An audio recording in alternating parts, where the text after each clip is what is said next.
Buenos días, sí se ve. Ok, muchas gracias. Buenos días, señorita Fátima. Bien, chicos. A ver, nos vamos rapidito, vamos a hacer esto, ¿ya?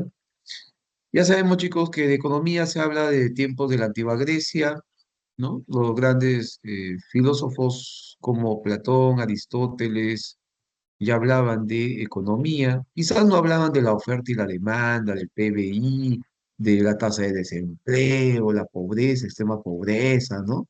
¿Cuánto es la tasa? No lo hablaban de esa manera, pero sí de las actividades que llevaban a cabo en sus vidas diarias, sobre todo con respecto a la administración de la casa, la hacienda y el hogar, ¿no? Y de ahí proviene de estas voces oicos y nomos, el término economía. ¿Qué significa, profesor? Significa oicos, casa, y nomos, administración de o digamos también gestión o gobernar, ¿no? Entonces, ensamblando esos términos sería la administración de la casa, la administración de la hacienda, ¿correcto? Hacienda que hasta hoy en día se utiliza el término hacienda cuando se refiere al ministro de Economía, ¿ya? En algunos países le llaman ministro de Hacienda. Acá, nuestra etapa republicana empezó ya ya se proclamó la independencia, San Martín instauró el protectorado y nombró a su personal de confianza con quien iba a trabajar, ¿no? Y entre ellos, como ministro de Economía, estaba pues Hipólito Unanue, ¿correcto? Hipólito Unanue Pavón, y se le llamó ministro de Hacienda, ¿correcto? Así se le llamó, ministro de Hacienda. Incluso también los reyes, también Luis XIV tenía como ministro de Hacienda a de quien hablábamos la semana pasada, de un mercantilista, el máximo exponente del mercantilismo allá en Francia, que es Colbert, ¿sí? Se llama ministro de Hacienda. Hoy en día en Japón, por ejemplo, les llaman ministros de Hacienda, así les llaman. Acá ya se le llama ministro de Economía y Finanzas, ¿correcto? Bien, entonces, acá en economía vamos a hablar de cómo se gestionan los recursos que son, lamentablemente para todos, son insuficientes, son escasos frente a las necesidades que son ilimitadas, que se deben de satisfacer o atender. Tenemos recursos limitados a nivel de país, apenas tenemos un presupuesto de casi, ¿cuánto es nuestro presupuesto? Dijimos, 241.000 millones de soles, pero eso no va a alcanzar pues, para satisfacer tantas necesidades que tenemos en nuestro país, ¿no? De todas las regiones, del interior, en zonas rurales, en la capital. Ojo, la capital se lleva casi la mitad del presupuesto, ¿ah? Sí, casi la mitad. Y luego destacan regiones como Arequipa, también como Piura, también se lleva un buen presupuesto. Cusco también, ¿ya? Y también está, y otra región, a ver, recibe La Libertad, también recibe harto presupuesto, ¿ah? ¿Ya? Y las que menos reciben son las más pequeñitas también, pues, porque eso está en función a la población, ¿sí? Por ejemplo, la región más pequeña es Tumbes, ¿ya? Y Moquegua, entre otras, ¿no? Bien, ¿qué tal? Buenos días nuevamente a todos chicos, Fernanda, Fátima, Carlos, ¿qué tal? Carlos me está haciendo un comentario. Eh,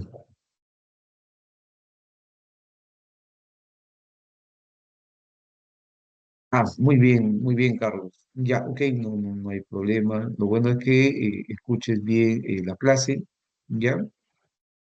Chicos, ya con respecto al percance de la semana anterior ya solucionado y bueno, claro, fue de ese día, lógicamente, ¿no? Estaban haciendo trabajos acá cerca del lugar y eso no permitía, digamos, tener una adecuada conexión. Hoy día ya estamos normal, así que no pasa nada. ¿Ya? Pues estamos haciendo el repaso así, listo, ¿ya? Bien, eh, sí, pueden participar a través del chat, no hay problema. Yo estaré atento y gustoso de poder resolver sus dudas, ¿ya? Bien, entonces, de tal manera que no tenemos recursos ilimitados a nivel de país, de Estado, y ningún país del mundo, ¿ah?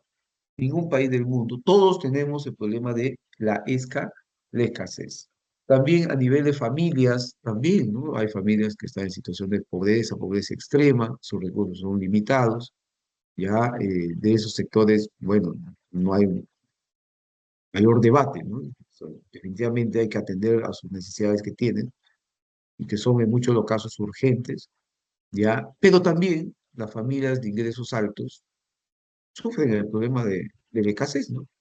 También, todos en realidad, todos, porque ellos ya quisieran tener un nivel de vida también, ¿no? Extremadamente alto, pero a veces tampoco les alcanza. A nivel de empresa, también sean grandes o pequeñas, todos tienen problemas de escasez, ¿ya? Por eso escuchamos de que las empresas grandes emiten títulos, documentos, papeles en la bolsa de valores. ¿Por qué? Porque quieren ampliar de repente alguna, no sé, algún local o sucursal o invertir en otro país del mundo, pero no les alcanza con los recursos que tienen disponibles. En consecuencia, también tienen escasez. Y ya ni hablar pues, de las microempresas, pues, ¿no? Que ahora por la campaña navideña están buscando fondos para poder eh, aprovechar estas fiestas de fin de año, ¿no? Y aumentar sus ventas y posiblemente sus ganancias, ¿no? Entonces, todos tenemos el problema de la escasez. Si no hubiera escasez, entonces no hubiera economía, ¿no? No habría por qué estar gestionando si los recursos fueran abundantes, ilimitados para todos, ¿no? Que claro, por ahí podríamos identificar algunos recursos que a gran escala humana aparentemente son abundantes, ¿no? Como los recursos naturales, pero no con eso vamos a directamente, si queremos transformarlos, si queremos transformarlos en bienes, tenemos que hacer una actividad y no vamos a poder, a través de nuestro trabajo, producir cantidades ilimitadas de bienes, ¿no? Vamos a conseguir de manera limitada. Y esos recursos que son abundantes vamos a tener que transformarlos, además, ¿no? A no ser que satisfagan, pues, necesidades que son biológicas, ¿no? Como ese respirar. Bien, entonces, de tal manera que, chicos, el objeto de estudio de la economía, no te olvides, ¿ya? Es el proceso económico. Porque en el proceso económico vamos a realizar diferentes actividades, etapas muy relacionadas entre sí, ¿no? La producción, circulación, distribución, consumo, inversión, etcétera, ¿no? Ese es el objeto de estudio de la economía. O sea, ¿qué decisiones toma el ser humano para que pueda finalmente satisfacer su necesidad? En cuanto a la finalidad, puede ser de dos tipos, tanto teórica como práctica. La teórica es formular hipótesis, leyes, teorías, modelos, principios que puedan explicar lo que sucede en la realidad, fenómenos como la inflación, ¿no?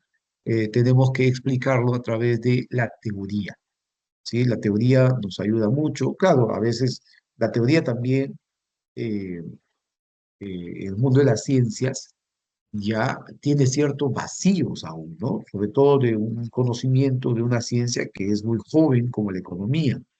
Claro, o sea, con el avanzar de los años, décadas, siglos, van apareciendo nuevas contribuciones que van a permitir fijar una base, ¿no? Un lineamiento por la cual se puede explicar lo que sucede en la realidad, ¿sí? La teoría económica es el soporte para que nosotros podamos entender y en base a ello ya tomar futuras decisiones, ya decisiones a nivel de país, decisiones a nivel empresarial, utilizando las herramientas que nos brinda la teoría económica, ¿correcto? O sea, si no tuviéramos la teoría económica, entonces, lo que se haga sería totalmente una improvisación, ¿no es cierto? Por lo tanto, tenemos que utilizar eh, las herramientas que nos da la teoría económica. O sea, para poder aplicar a nivel de país, ¿no? Para tomar decisiones de gobierno, las autoridades deben de saber de economía, ¿no? O deberían tener muy buenos asesores para que esas decisiones que adoptan, esos documentos que firman, ¿no? Que son normas, leyes, decretos, etcétera, teniendo una base teórica, un fundamento teórico, podrían ser acertados esas decisiones. Porque si no, nos podría conducir a un fracaso, ¿no? A ver, pregúntense ustedes. Me imagino que se han preguntado de que, a ver, ¿qué base teórica ha tenido, base económica, ha tenido en su primer gobierno el expresidente Alan García para aplicar esas medidas que finalmente terminaron con la hiperinflación. ¿Mm? O sea, terrible, ¿no? O sea, si no tenemos esos fundamentos teóricos, ¿no? Si no se aplica la teoría, lo que nos dice la teoría económica en las decisiones gubernamentales, nos puede llevar a serios problemas, ¿ah? Por lo tanto, por eso es importante el estudio de la economía, ¿no? Bien, por eso es que lo que hacen las universidades con los centros de investigación es obtener información, es obtener conocimientos para que posteriormente sean esas autoridades quienes, recogiendo esos nuevos hallazgos del mundo de la ciencia, se tomen decisiones. Y no solamente en materia económica, sino también en materia de la salud, ¿no? O también, no sé, pues también de repente en otras ciencias como la física, ¿no? La psicología, etcétera, ¿no? Es así, es así. Pues es importante el avance del conocimiento, ¿sí? Ahora, la finalidad práctica es, utilizando estos fundamentos teóricos, buscar el bienestar general, claro. Ahora, esto es complicado, ¿no? ¿Cómo tener contentos a toda la población? Va a ser bien difícil, ¿no? Va a ser bien difícil. Porque una decisión que se puede adoptar, claro, a un sector le puede caer bien, pero otro sector a veces asume los costos, ¿no? Los pasivos. Entonces, ¿cómo podemos resarcir o mitigar esos pasivos a ese sector de la población que se podría ver afectada con una medida, ¿no? Es así. Por lo tanto, a eso se le va a denominar, pues, en el mundo de la economía, el costo de oportunidad. Bien. Método de estudio que se utiliza en la economía, inductivo, deductivo. Inductivo parte del estudio de un análisis que es específico, del específico va a lo general, y el deductivo, lo que utilizamos son leyes ya construidas y lo que se hace es comprobar si se cumple o no en situaciones particulares, o sea, parte de lo general y se comprueba a nivel específico o particular. Evolución del pensamiento económico, ahí tenemos a Platón. Platón ya hablaba sobre especialización y división del trabajo, ¿no? En su ciudad-estado, ¿no? Sobre el dinero, ¿no? Son males necesarios, el dinero. El dinero, si bien es cierto, se utiliza para que podamos adquirir lo que necesitamos para luego producir y con esa producción satisfacer las necesidades, allá, bacán, ¿no? Pero si se utiliza dinero por generar dinero, ¿no? A través de los intereses, el lucro, eso sí es, como decían ellos, inmoral, ¿no? Es más, Platón eh, señalaba también de que a nivel de conducción política no debería existir la propiedad, ¿no? La propiedad privada, todos los incluso gobernantes deberían desprenderse de lo que tienen. Sí, sí, sí. O sea, la propiedad debe ser comunitario, ¿no? Comunitario. O sea, comunista. El comunismo platónico. O sea, un mundo ideal en donde todos tengamos eh, los mismos bienes, la misma cantidad y, y también puedan satisfacer todas sus necesidades. Y ojo, en ese tiempo había poca población, ¿no? Si ese sistema no puede concretarse en un número muy reducido de la población, imagínense con más de 8.500 millones de habitantes que tiene el planeta, ¿no? Complicado, ¿ah? Y a nivel de país, más de 45 millones en algunos países, otros países más de 300. En la India, India ya ha superado a China en habitantes, 1.413 millones de indios. Y por otro lado, también están los chinos, ¿no? 1.411 millones. O sea, ya los chinos se están poniendo las pilas, dicen, para que recuperen el puesto que les había, les había quitado. Vamos a ver qué pasa más adelante. En tanto que aquí en Perú crece poco la población. Ya vamos a hablar de eso más adelante, cuando hablemos de Malta. Y luego tenemos al discípulo de Platón, Aristóteles, que en contraposición, ya habían ideas diferentes, ¿no? En contraposición a Platón, señalaba que, al contrario, o sea, tener una propiedad privada es lo que te estimula, te incentiva a que tengas mayor productividad. O sea, es un estímulo para que en aras de querer tener más, produzcas más, ¿no? Por lo tanto, hay que defender, proteger y respetar la propiedad privada, porque eso promueve la eficiencia económica, ¿no?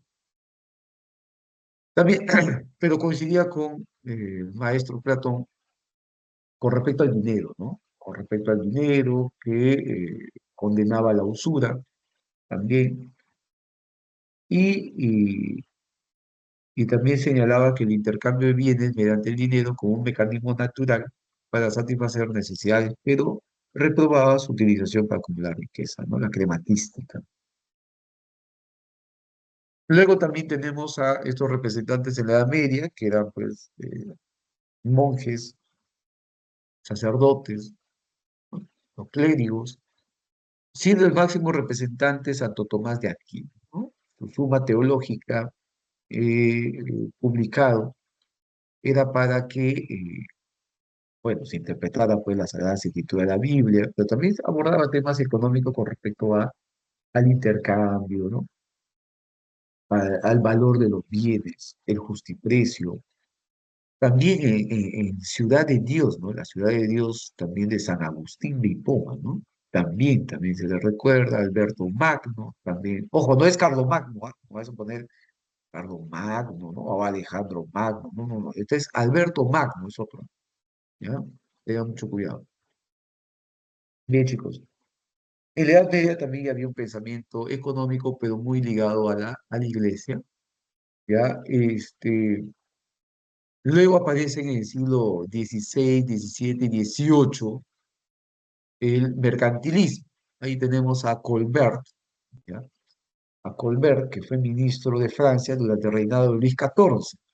Ahí, pues, ahí hay todos mercantilistas, ¿no? Únicamente les interesaba la acumulación de oro y plata. ¿Por qué? Porque para ellos la riqueza de una nación estaba fundamentada en la acumulación de la mayor cantidad de los metales preciosos, porque con metales preciosos podían hacer lo que quieran, financiar eh, guerras, ganar las guerras, hacer alianzas con otros reinos, ¿qué más? Incluso comprar espías, ¿no? Para ganar esa guerra, las batallas. Es así. O sea, todo se puede obtener con oro y con plata, decían ellos, ¿no? Así que eh, cualquiera sea las medidas que adoptemos, tiene que estar apuntado a ello, ¿correcto? Jean-Baptiste Colbert este, eh, había planteado el proteccionismo también económico. O sea, hay que estimular la exportación para obtener oro y plata, pero hay que poner barreras, trabas a las importaciones, y más aún si se tratan de productos que compiten con los productos que ya generamos en nuestra nación, ¿no? Eso es lo que decían ellos. Así que el Estado debería tener un rol activo, en un examen, en la economía a través de generar, impulsar, bueno, esto también fue en Inglaterra con Thomas More, impulsar la manufactura, ¿no? Tener el control mercantil, comercial con otras naciones a través de monopolios comerciales y, bueno, sobre todo con sus colonias, ¿no? Monopolios comerciales y también, bueno, de que el ingreso de oro sea mayor a la salida, sea adoptar medidas proteccionistas, siendo la principal medida proteccionista hoy por hoy. ¿Cuál, chicos? A ver, hay un instrumento que utiliza la SUNAT, por ejemplo, ¿no? Que es el arancel, ¿correcto? El arancel es una herramienta que se utiliza para proteger a la industria nacional de posibles amenazas que puedan representar el ingreso de mercancías provenientes del exterior, pero a precios más bajos de lo que ofrece nuestra industria local.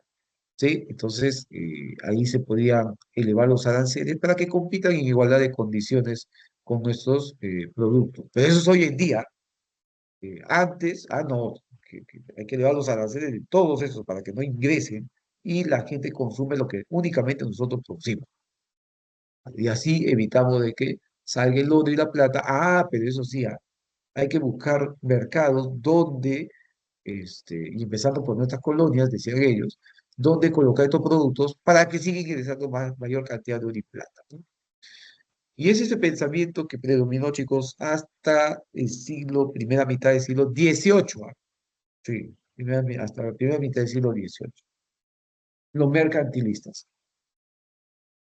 También está en Italia, también figura Antonio Serra, ¿ya? El que publicó una obra, ¿cómo se llamaba este libro? Se llamaba De las causas que pueden hacer abundar el oro y la plata en reinos donde no hay minas. ¿Sí? ¿Haciendo qué? Intercambio comercial. Intercambio comercial. Por eso es que hoy en día a las personas que únicamente les interesa la plata, ¿no? Acumular, atesorar, todo eso, se les suele llamar así, ¿no? Mercantilista. Mercantilista. ¿Ustedes conocen algún mercantilista, chicos? ¿No?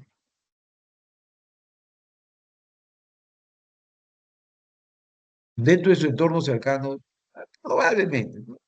Yo no creo, ¿no? A ustedes más les gusta la inteligencia. Bueno, sí, necesitamos evidentemente dinero, ¿no? Para poder satisfacer nuestra necesidad.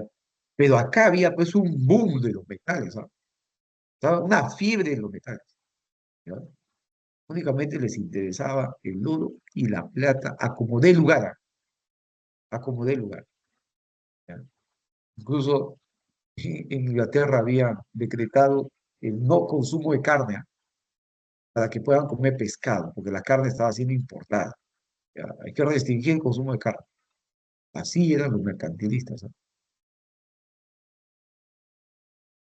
Evolución del pensamiento económico, digamos, los fisiócratas, en contraposición a los mercantilistas, señalaban que la tierra es la fuente de la riqueza, o sea, la tierra nos da los alimentos y si nosotros producimos más allá de lo que necesitamos para satisfacer nuestra necesidad, tenemos excedentes, eso lo podríamos vender, ofrecer al mundo. El mundo nos paga con oro y plata, por lo tanto, el origen está en la tierra.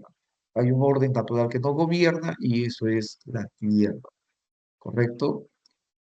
Hay que sembrar y cosechar los medios de subsistencia, sobre todo los alimentos. Chicos, si nos remontamos al siglo XVIII, primera mitad también, siglo XVIII,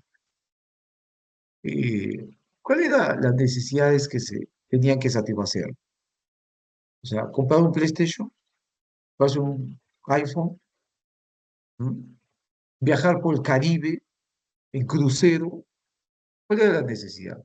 ¿No? Tener, a ver, no sé, una prenda de vestir, digamos, ¿no? De Louis Vuitton, una cartera, ¿no? Eso era la necesidad. No, no. La necesidad era alimentarse, ¿no? Los alimentos, ¿no? Claro, excelente. Sí. Entonces ellos le daban mayor énfasis a lo que era la agricultura, pues, ¿no? Por eso es que François Coisnay, ahí lo tenemos a François Coisnay, el máximo exponente del oficio el fundador, ¿no? De la escuela oficiocrática. Este, él dividía las clases sociales, ¿ah? Dividía la sociedad en clases, ¿ya? Dividía entre terratenientes, artesanos, comerciantes. Ellos no generan el producto neto, decían. Por lo tanto, son la clase estéril. La única clase productiva, la que sí genera los excedentes, y eso va a permitir de que obtengamos el producto neto, el ingreso, ya es el agricultor, el agricultor. ¿Sí? Esto lo planteaba en su tabla económica. La tabla económica fue publicada en 1756. Sí, sí, sí. 1756. ¿Ya? ¿Alguna pregunta hasta ahí, chicos? Claro que también se le recuerda a Jean-Claude Marie Vicente Gournay, su famosa frase de los pisócratas era laissez-faire y laissez-passer, dejar hacer, dejar pasar. El mundo camina solo, ¿no? Con eso, ¿qué le está diciendo el Estado? Le está diciendo, déjenos ser libres, no intervengas. ¿Sabe? La primera doctrina liberal es la doctrina fisocrática, ¿no? Luego, también en la misma línea eran los clásicos, ¿ah? Con Adam Smith, liberales. El Estado únicamente debería de dedicarse a lo que quizás el privado no esté interesado. ¿Sí? El privado que produzca telas, que produzca zapatos, que produzca calzado, que produzca... El Estado no puede hacer eso. Ahora, el privado, lógicamente, tampoco está interesado en, no sé, hacer puentes, alcantarillas, ¿no? Eso que lo haga el Estado, ya. De eso que se encargue el Estado. Eso es lo que planteaba Adam Smith, ¿no? Adam Smith, considerado por consenso mundial entre todos los economistas como el padre de la economía moderna, ¿no? Porque él escribió el primer tratado moderno económico ya de manera metodológica, sistematizado, ¿ya? Capítulo por capítulo, chicos. Es un libro, una obra maestra, ¿ya? Para la época, wow. Nunca antes se había escrito una obra como lo había escrito Adam Smith en sus investigaciones sobre la naturaleza y la causa de la riqueza de las naciones, ¿ya? Publicado en 1776. Claro que hoy en día pues es un libro básico, es un libro, eh, pero también, chicos, muy buena redacción, ¿ah? Para la época eh, es hermoso el libro, te seduce a querer leerlo más, ¿no? Por cómo lo escribía Adam Smith. Con respecto al papel del dinero en la economía, del intercambio comercial, o sea, cada uno de esos fenómenos tenía su capítulo, ¿no? ¿Qué más? Sobre el trabajo, el papel del trabajo en la economía. Y básicamente él señalaba que la fuente de la riqueza de un país, de una nación, es el trabajo, es el trabajo. O sea, no era la acumulación de metales, no era tampoco la tierra, lo que era y generaba riqueza es el trabajo. Pero, ¿qué trabajo? Cualquier trabajo no, tiene que ser un trabajo altamente productivo,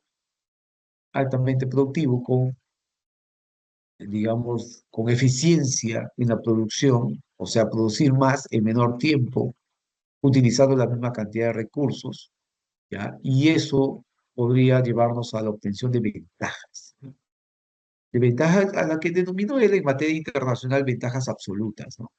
Ventajas absolutas, ¿ya? Y eso lo vamos a ver con detalle más adelante.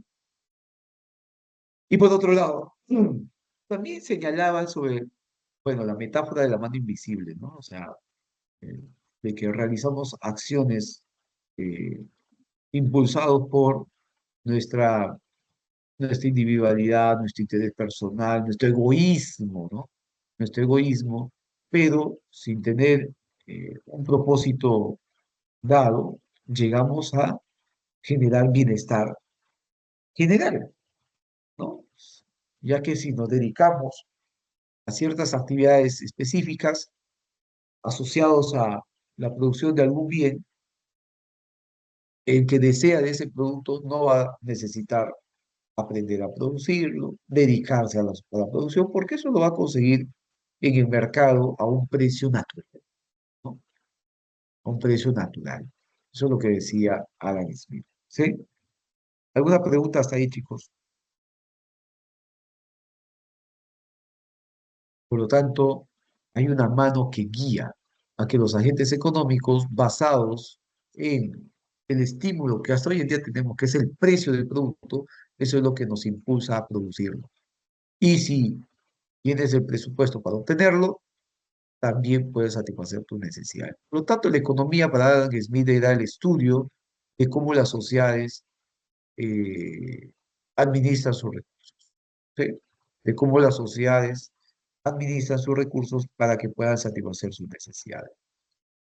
Es considerado el padre de la economía moderna por la publicación de su libro Indagaciones o Investigaciones sobre la naturaleza y la causa de la riqueza de las naciones, publicado en 1776, año en la que coincide, ¿no?, con la independencia de las 13 colonias allá en los United, ¿no?, que es hoy en día en los Estados Unidos. Eh, Teoría del valor, el cual se determina cuando se realizan los intercambios de bienes por dinero o por otros bienes en términos relativos. Ya, eso de términos relativos ya lo abordó más David Ricardo, ya, David Ricardo. Especialización, ventajas de la cual se puede obtener, aumenta la habilidad, las destrezas y habilidades que tienen los trabajadores, por lo tanto producen más en menor tiempo, nos lleva a reducir los costos y somos más competitivos, ¿no? Permite el ahorro de tiempo y también, sumado a todo esto, la introducción de nuevas herramientas y máquinas en los procesos productivos, eso llevaba a que se produzca en mayores cantidades y se obtenga mayores ventajas, ¿no? Luego aparece David Ricardo. David Ricardo, básicamente desde inicios del siglo XIX, ¿ya? Y en su libro Principios de Economía Política y Tributación, aborda temas relacionados a la distribución de la renta, ¿no? El ingreso, y también aspectos sobre lo que llamaba William, en inglés William Petty llamaba, ¿cómo llamaba? Aritmética política. Ahí está, aritmética política, ¿a qué? A la recaudación tributaria. A la tributación, que posteriormente lo llama ya David Ricardo, tributación. Y también sobre la teoría de las ventajas comparativas, la renta diferencial de las tierras, eran temas que abordó David Ricardo. Ojo, todo esto fue pregunta de examen, tengan cuidado. Verdadero o falso, relacionar, todo, ¿ah? Todo. Abordó el estudio del comercio internacional, introduciendo la teoría de ventajas comparativas, esto lo vamos a explicar más adelante con mayor detalle, en que pretendía demostrar que un país incluso se puede beneficiar al importar mercancías. ¿Ya? Cuando todo decía, ¿qué pasaría si un país es altamente productivo en la producción de todos los bienes comparado a otros países? ¿No? Entonces, ¿qué hacemos? ¿No? Y es ahí donde David Ricardo señala, ¿no? Ya, pero en términos relativos, ¿cuál es el que te conviene más producir? A, vamos a poner, ¿no? X o Y. ¿Bien X o el bien Y? A ver, el bien X te va a demorar 2 días, el bien Y 10 días. En el tiempo que destinas a la producción del bien Y, deberías destinar a la producción de X, ya que producirías pues 5 de X, ¿no? A ver, ¿no? O sea, la producción de un Y, ¿ya? Es 5X, mejor produce X.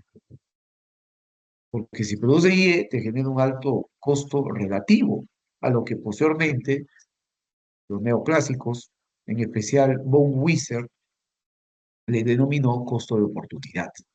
Término que hasta hoy en día se utiliza, ¿no? Costo de oportunidad, que es aquella mejor alternativa que se deja de lado al tomar una decisión o elección.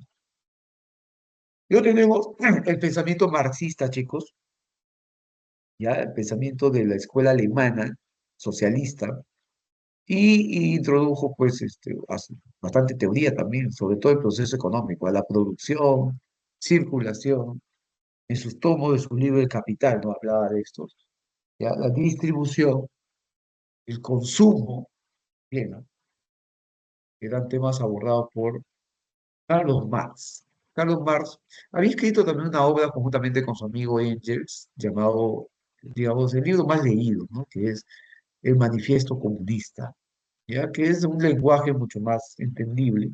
El Capital es un poco más técnico, ¿no? Aunque, bueno, matemáticas, modelos econométricos no utiliza, ¿no? Pero me refiero al léxico que manejan, ¿no? O sea, eh, claro, ¿qué se puede esperar? Pues, de un filósofo, abogado, economista, ¿no? Tiene, digamos, una abstracción explicado a través de manera textual y luego aparecieron pues ya los matemáticos que trataron de trasladarlo a modelos, ¿no? Sí, pues. Ese es Carlos Marx. Carlos Marx básicamente estaba concentrado en lo que es el análisis microeconómico, ¿no? En la teoría de la crisis puede ser macroeconómico, ¿ah? Claro, y de hecho lo es, ¿no? Macroeconómica, teoría de la crisis. Pero cuando estudia la plusvalía, estudia enfocado a una industria, a una empresa, ¿no? A una empresa en particular, cómo es que se dan este, en los procesos productivos. Ya, eso es microeconomía. Y luego también las relaciones sociales de producción. O sea, le dio un enfoque eh, basado en el materialismo dialéctico, ¿ya? Y, y también histórico, ¿no? Materialismo dialéctico histórico, en señalar de que la historia de la humanidad es la lucha es la historia de la lucha de clases, es la historia de la lucha de clases social.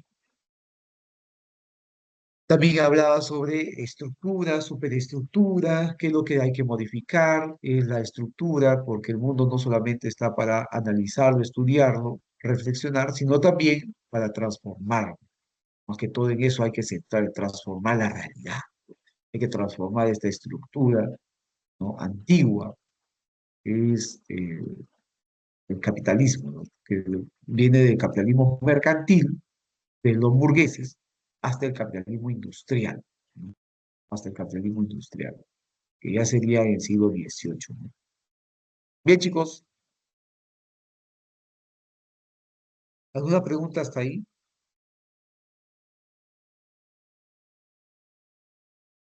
Teoría del valor trabajo también, ¿no?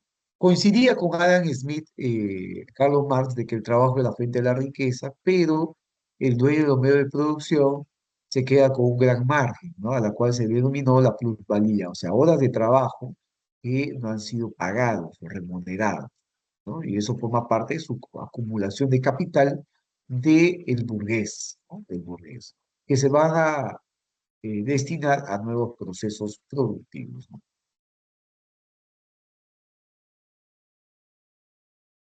Ahí tenemos a Engels.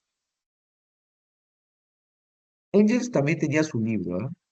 El origen de, de la familia, la propiedad privada y el Estado, ¿no? Sí.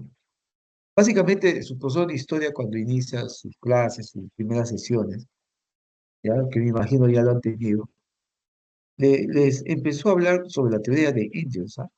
Todo lo que es la teoría de Engels, cómo aparecieron las familias, cómo apareció la propiedad privada y cómo se iban formando, pues, u organizándose las ciudades, ¿no? Los estados.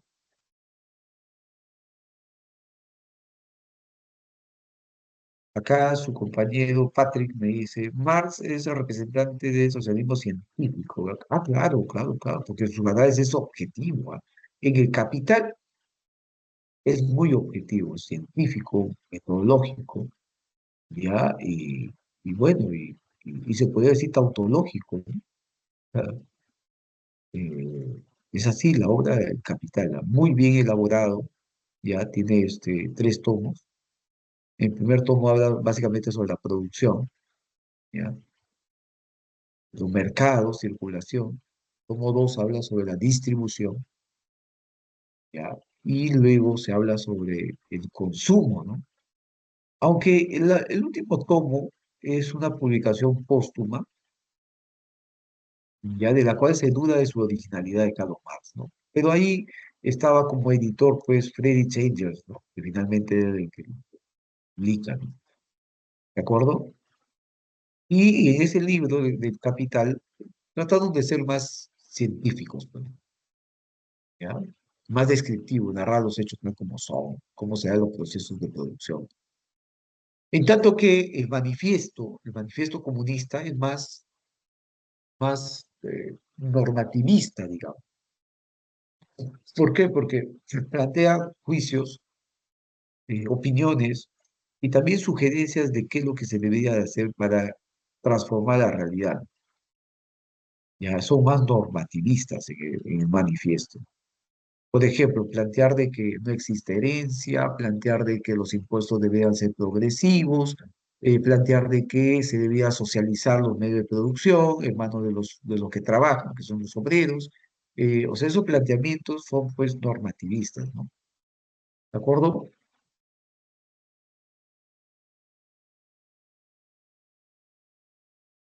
Evolución de... Ah, y la expropiación. Evolución del pensamiento, sigamos con la evolución del pensamiento económico. Karl Marx y Friedrich Engels estaban en la segunda mitad del siglo XIX. Claro, porque el libro El Capital se publica, a ver, el manifiesto se publicó en 1848, ¿ya? Y el Capital, que es mucho más elaborado, se publica en 1867, ¿ya? El otro día, me va a disculpar mi colega, ¿no? Que comulgan con el pensamiento marxista. Estaba conversando con un marxista, ¿no? Y le hice pregunta curiosa, pues, ¿no? Oye, ¿cuándo se publicó El Capital? Y no sabía cuándo se publicó El Capital. Son preguntas básicas, pues. Son que a veces te agarran. A ver, vamos a poner la prueba qué tan marxista eres. Pero bueno, bien, chicos. Entonces, evolución del pensamiento económico. Escuela neoclásica. Ah, no, y cuando le pregunté cuándo se publicó La riqueza de las naciones, bueno, todos saben, pues, 1776. Bien, tampoco no estamos obligados a saber la fecha de su publicación de tantos libros que hay, chicos, o sea, sino que son cositas como para, a veces, no sé, pues, en los debates se suelen utilizar esas, no sé, esas tácticas, ¿no? En los debates sobre todo. Bien, escuela neoclásica. Los neoclásicos eh, aparecen poco a poco, ¿ah? O sea, dispersos, ¿ah? En toda Europa, ¿no? En Austria, ¿no? Aparecen en Francia, aparecen en Suiza, aparecen en Holanda, aparecen varios, en Luxemburgo, varios neoclásicos, ¿ya? Los primeros en aparecer fueron los marginalistas de la Escuela de Viena. Escuela de Viena es en Austria, ¿ya? La escuela austríaca. ¿Quiénes aparecen? Estaba Karl Menger, y antes de Menger, ojo, es considerado precursor del marginalismo, Hermann Heinrich Gosse, ¿ya? Luego también aparece Stanley Jevons, ¿no? Entre otros. Y luego ya en Suiza aparecen en la escuela de Lausana, acá está mi amigo, me cae bien, ¿ah? Es un tromen, Vilfredo Pareto, ¿ya? Vilfredo Pareto, que estudió el equilibrio paretiano. ¿Ya? El equilibrio Pareto. Más se le recuerda sobre eso. Hubieron muchas contribuciones de Pareto, pero ¿qué más te pueden preguntar en el examen? Porque le resalta esa teoría, es el equilibrio paretiano. ¿En qué consiste ese equilibrio paretiano? Es cuando un mercado se encuentra en equilibrio cuando ya no es posible mejorar la condición de un agente sin perjudicar a otro. Si tú mejoras la posición, la condición de alguien o de un sector, pero eso nos llevaría a afectar a otro, es mejor no hacer nada porque estamos en equilibrio. Bien, luego aparece en la escuela de Cambridge el gran Alfred Marshall. No está acá Marshall, ¿no? Pero bueno, entonces, a ver, acá está, ¿no? Acá está, acá lo pusieron. Carl Menger, está Leon Warras también de la escuela matemática. Barras era un trome, ¿no? Matemático de eso.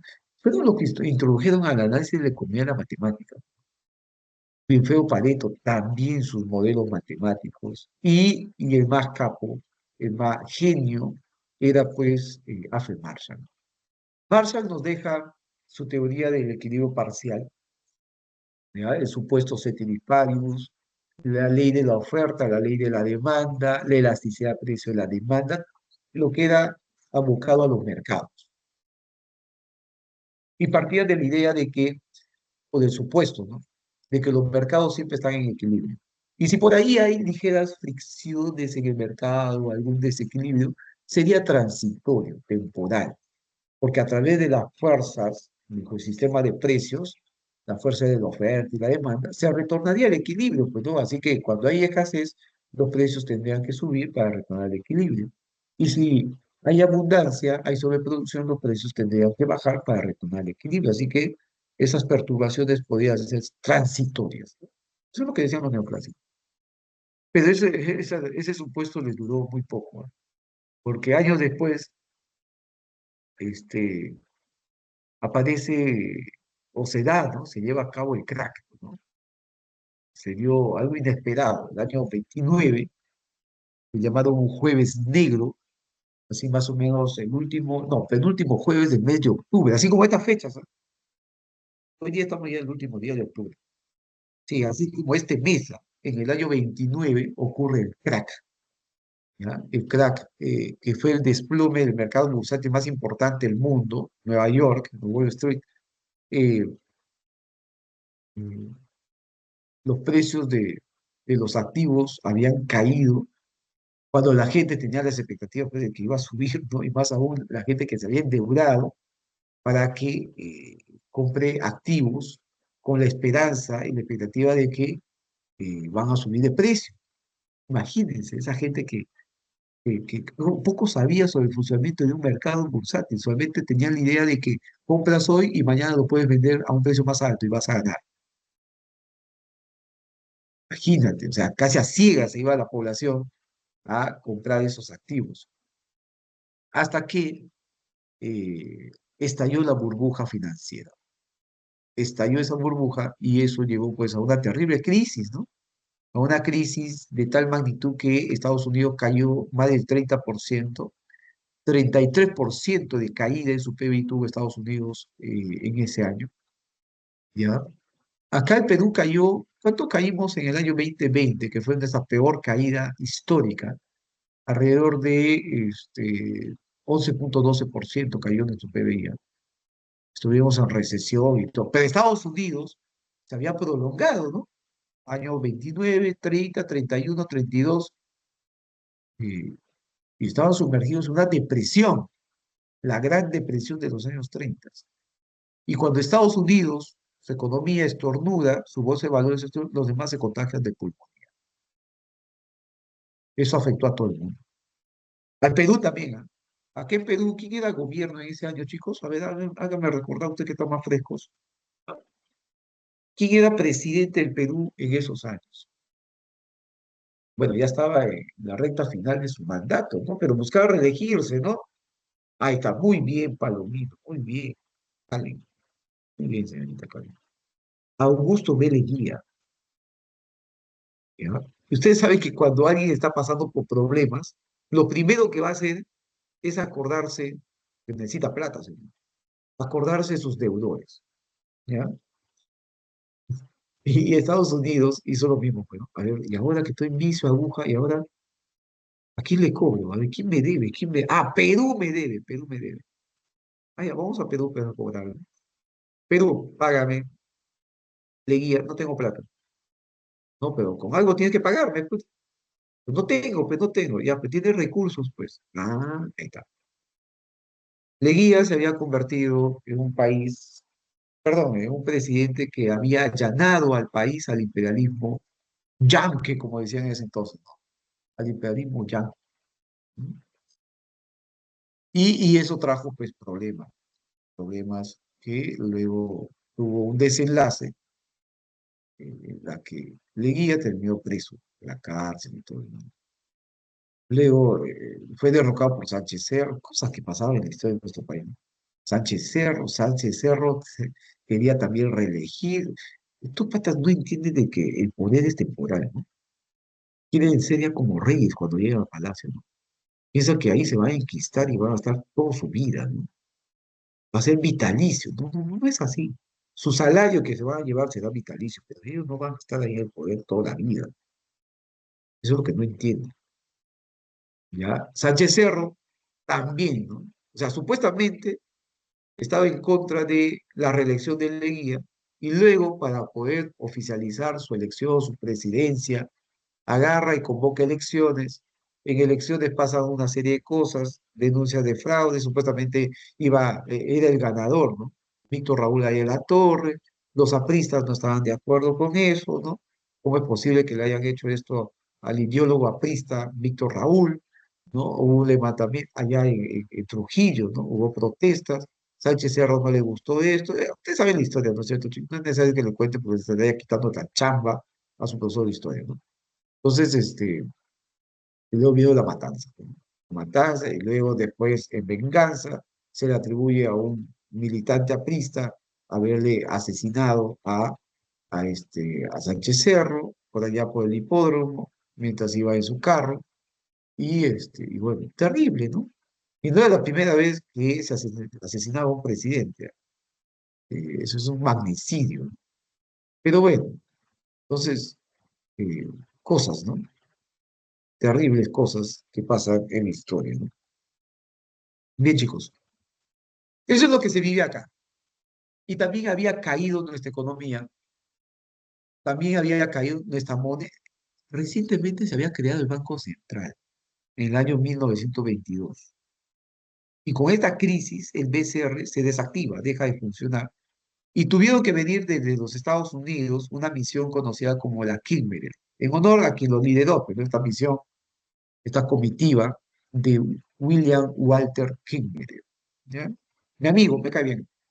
Y viene a fijar, pues, los parámetros, los lineamientos, las directrices de lo que hoy en día tenemos, pues, como ente regulador del sistema monetario nacional al Banco Central de Reserva del Perú, ¿correcto? Que antes de esta misión se llamaba Banco de Reserva del Perú, pero ahora ya con apellido, Banco Central de Reserva del Perú empieza a funcionar nuevamente en 1931 el Banco Central.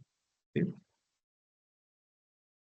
Acá Luis me dice, profesor, el crack de 29 dejó sin validación la teoría del equilibrio de la escuela neoclásica. Se cuestionó, se cuestionó. O sea, no que del todo es inválida, ¿no? No se puede invalidar así nomás un paradigma, ya, porque los paradigmas eh, ciertamente revelan una verdad o tratan de explicar cómo se da un acontecimiento de un fenómeno, ¿ya? Cuáles son las causas, cómo se desenvuelve, ¿no? Y hasta hoy en día recogemos algunos principios neoclásicos para explicar la realidad, o sea, ya que los neoclásicos nos dejaron, teoría dispersa, ¿ya? Por ejemplo, la de Vilfredo Pareto, ¿no? O sea, es importantísimo la teoría paretiana, y también la teoría del equilibrio parcial de Alfred Marshall, ¿ya? O sea, esas contribuciones son pétreos, o sea, básicamente los primeros años de la carrera de economía, los que estudiamos economía, y los que seguimos estudiando economía, porque nosotros seguimos estudiando lo que estamos en el mundo de la ciencia, la academia, como se dice, ¿no? El conocimiento científico, seguimos estudiando, seguimos buscando una explicación a los fenómenos que se van dando, pero nuestras bases son la teoría neoclásica. Alguien que estudia economía, los 3 primeros años de su carrera va a ver todo lo que es teoría neoclásica. Claro que también por ahí la teoría socialista, ¿no? El materialismo dialéctico también va a haber, ¿ya? Y otros planteamientos, ¿no? De repente la doctrina monetarista, también Milton Friedman, ¿no? O incluso la escuela institucional también, Douglas North, Ronald Coase, ¿no? Entre otros, ¿no? Pero, pero las bases, o sea, los cimientos de la teoría económica están en estos, en los neoclásicos, en los marginalistas. ¿Ya? Solo que en el 29 se cuestiona, pero, o sea, no que los mercados siempre están en equilibrio, que las perturbaciones son transitorias, ya han pasado como 2 años y seguimos en crisis, decía. O sea, se cuestionó, ¿ya? Incluso esto fue cuestionado por el mismo John Maynard Keynes, que en sus orígenes, Keynes cuando estudió economía, su padre, John Neville Keynes, le dice a John Maynard Keynes, hijo, tú vas a ser economista. Pero papá, no, a mí me encanta la matemática, no, por eso, pues, si te gustan las matemáticas, puedes ser economista. Así que yo conozco, mi amigo es Alfred Marshall, este es un genio, te va a enseñar economía. Y Alfred Marshall le enseñó economía a Keynes, ¿no? O sea, Keynes tenía un inicio neoclásico, pero dentro del mundo de la ciencia uno busca una explicación, ¿no? Ya si esta teoría tiene limitaciones y la teoría neoclásica no puede resolver la crisis, bueno, esto abre paso al nacimiento de un nuevo paradigma, ¿no? O sea, hay que encontrar una nueva respuesta y qué medidas podrían corregir este desequilibrio, ¿no? Y es ahí donde John Maynard Keynes publica, después de años de investigación, porque así es una investigación, cuesta años, ¿no? Si ahora en el MIP para publicar la riqueza de las naciones se demoró, ¿cuántos años? 12 años, chicos, imagínense. ¿Ya? John Maynard Keynes, este es otro genio, otro de los economistas más influyentes del siglo pasado. John Maynard Keynes, en 1936, publica su teoría general de la ocupación, el interés y el dinero. ¿Ya? Y en esta obra, bueno, también acá tengo mis libritos, ¿sabes? Keynes, teoría del empleo, tengo riqueza de las naciones, tengo, ¿qué más tengo? Tengo el Capital también, está, el Manifiesto también, hay que leer de todo. Y también, también está Millán Tirol, también PayPal, tengo también, ¿cómo se llama? El comercio internacional, Salvatore, Truman, Joseph Stiglitz, Gregory Mankiw, Belzunegui, Sachs, uf, Samuelson también, Premio Nobel de Economía, Milton Friedman, Capitalismo y Libertad. Entonces, y también está ahí como libro de cabecera, chicos. Sí, porque es un libro de cabecera. Todos reviven a Keynes cuando estamos en crisis, ¿no? Como que las autoridades de gobierno, uy, hay que leer a Keynes a ver qué nos decía para que salgamos de una crisis, ¿no? Y Keynes plantea, pues, que el Estado, a diferencia de los anteriores, ¿no? De los liberales, de los clásicos, los neoclásicos, que planteaban de que no, el Estado debe mantenerse al margen. Llega Keynes y dice, no, el Estado debe tener un rol más activo en la economía. Si los privados, por temores a sufrir pérdidas, no quieren invertir, entonces el que va a generar empleo, chamba a través de inversión es el Estado. Por lo tanto, el Estado debería adoptar una política expansiva, elevar el gasto, disminuir los impuestos y así estimular la producción, pues. Bueno, los ministros de Economía suelen ser keynesianos, ¿no?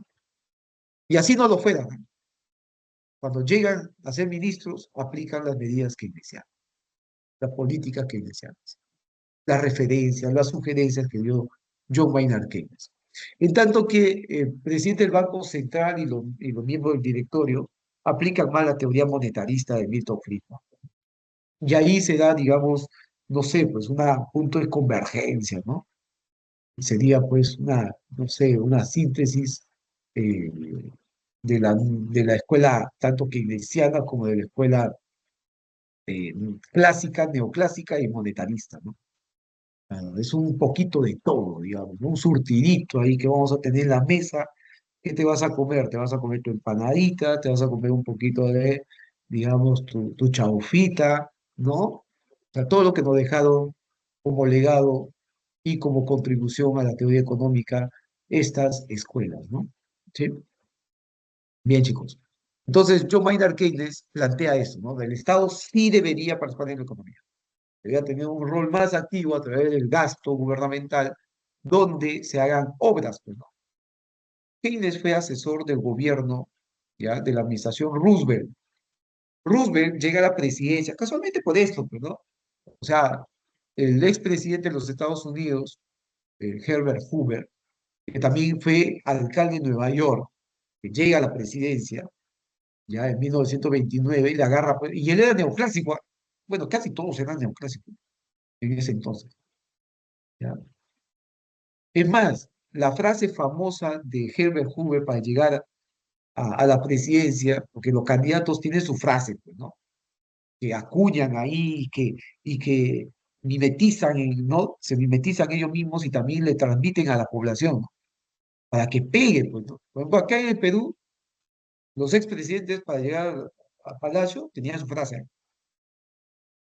Por ejemplo, Víctor Raúl hablaba de pan con libertad. No, no fue presidente, pero sí, del partido aprista, digamos, ¿no? Y eso también lo utilizó Alan García. Pan con libertad, como decía nuestro ideólogo Víctor Raúl, ¿no? Pan con libertad. Fujimori utilizó la frase honradez, tecnología y trabajo, ¿no? Honradez, tecnología y trabajo. Imagínense esa frase. Bueno, cuando era candidato. Luego, Toledo, en el 2001, o desde el año 2000 él utilizaba ese lema, ¿no? Toledo más trabajo, pues no había chamba. Toledo más trabajo, era su eslogan. Alan García cuando se enfrenta a Humala en el 2006, su frase era, somos el cambio responsable, porque Humala decía, somos la gran transformación, y todos, pues, entonces, ¿nos vamos a transformar en qué? Qué miedo con este, decía, ¿no? Y Alan García agarró y acuñó ese término. Somos el cambio responsable. Hay que cambiar, sí, pero de manera responsable. Y gana la presidencia en 2006. Luego Humala cambia de frase, como que ya se va al centro, ya no utiliza la gran transformación, porque da, generó miedo y eso, por eso perdió también en 2006, y lo cambió a desarrollo con inclusión social. Ahí está. Con eso gana Humala. Fue mejor asesorado, un brasileño vino a asesorarlo, Fabre creo que se llama este brasileño, y hizo que ganara, pues, y ganó Humala, contra todo pronóstico, gana Humala. Bueno, es que también se enfrentaba a Keiko, ¿no? También, pues, ¿no? Parece que ya estaba cantado que iba a ganar. Y, y tenía su frase, ¿no? La única que no ha tenido frases, y eso que ha pasado como 3 veces, es Keiko. No se le ocurrió nada. No se le ocurre nada a Keiko. Bueno,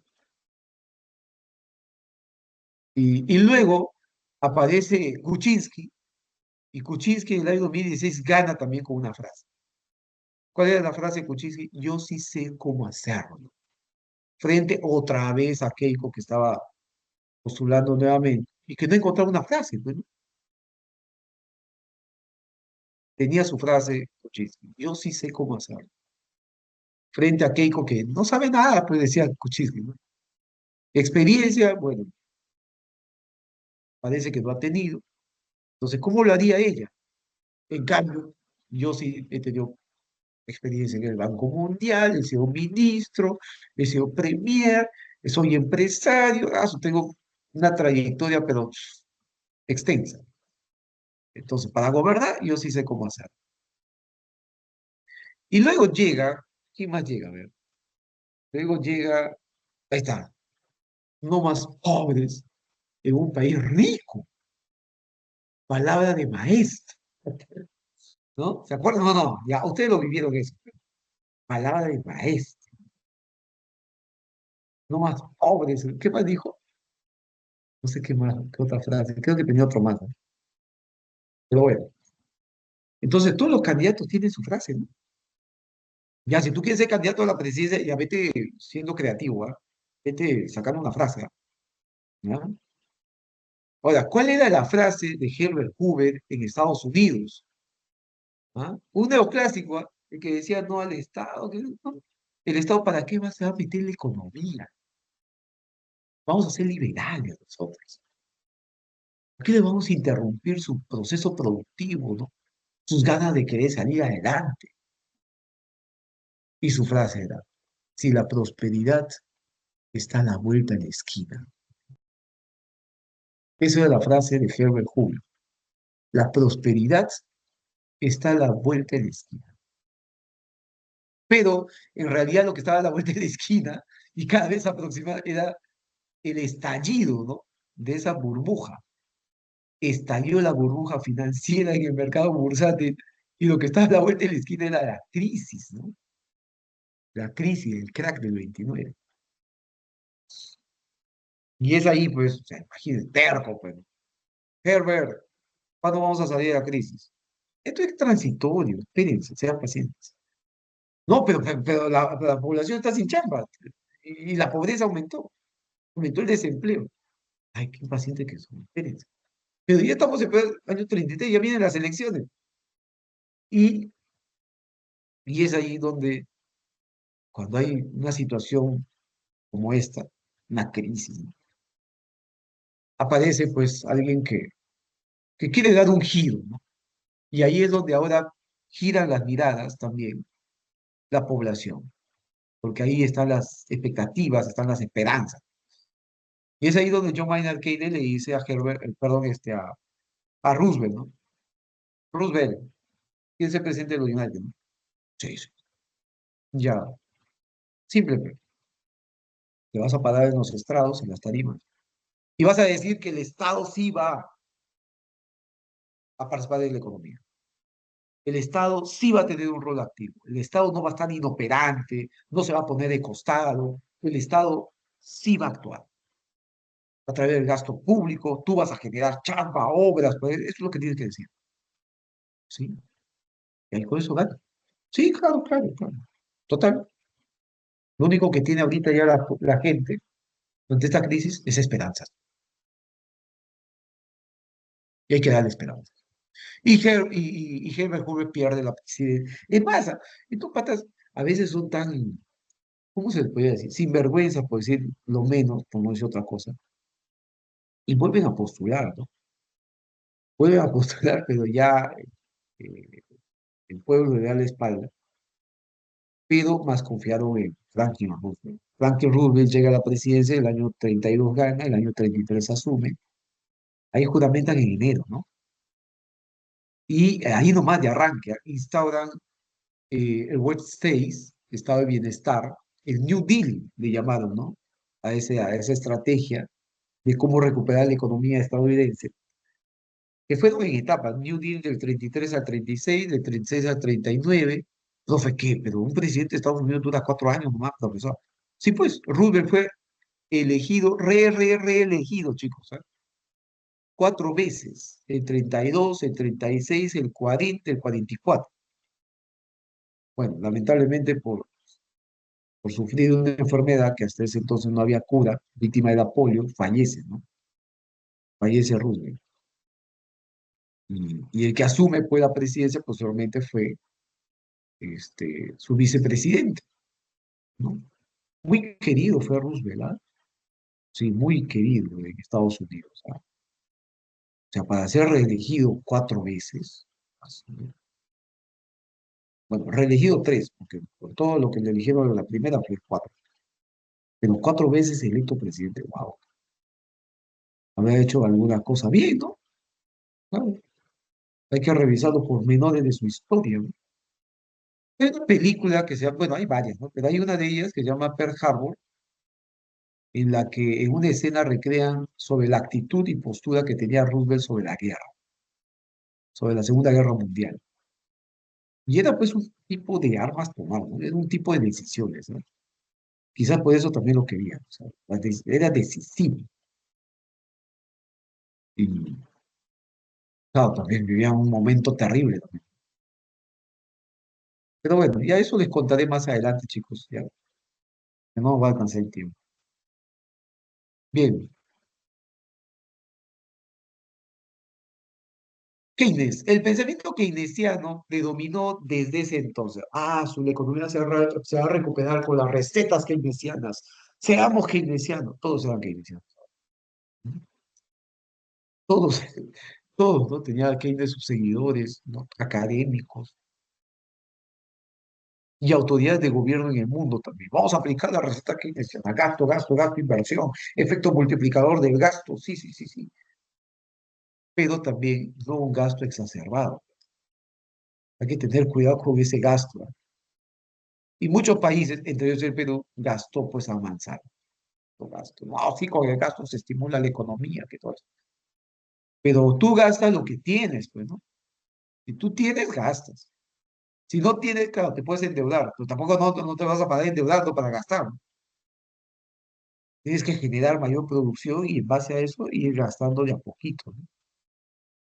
Entonces, pero vivíamos también décadas en las que las necesidades hacían de que los gobiernos, y sumado a la irracionalidad, eh, los gastos sean excesivos. Teníamos déficit fiscal, el crecimiento económico del Perú en los años 70 se basó en deuda. Nos teníamos que endeudar para crecer, imagínense, ¿ya? Las entidades internacionales cooperantes como el Banco Mundial eh, les prestaban dinero al Perú. Y luego hubo también otro escenario mundial que nos afectó, nos golpeó, la crisis energética. Los países de la OPEP, de la Organización de Países Exportadores de Petróleo, elevaron el precio del barril del crudo, ¿ya? Y eso nos afectó. De $3 que estaba, más de casi $40 el barril, y eso nos golpeó, ¿no? Y eso nos llevó a una crisis mundial, ¿no? De la inflación.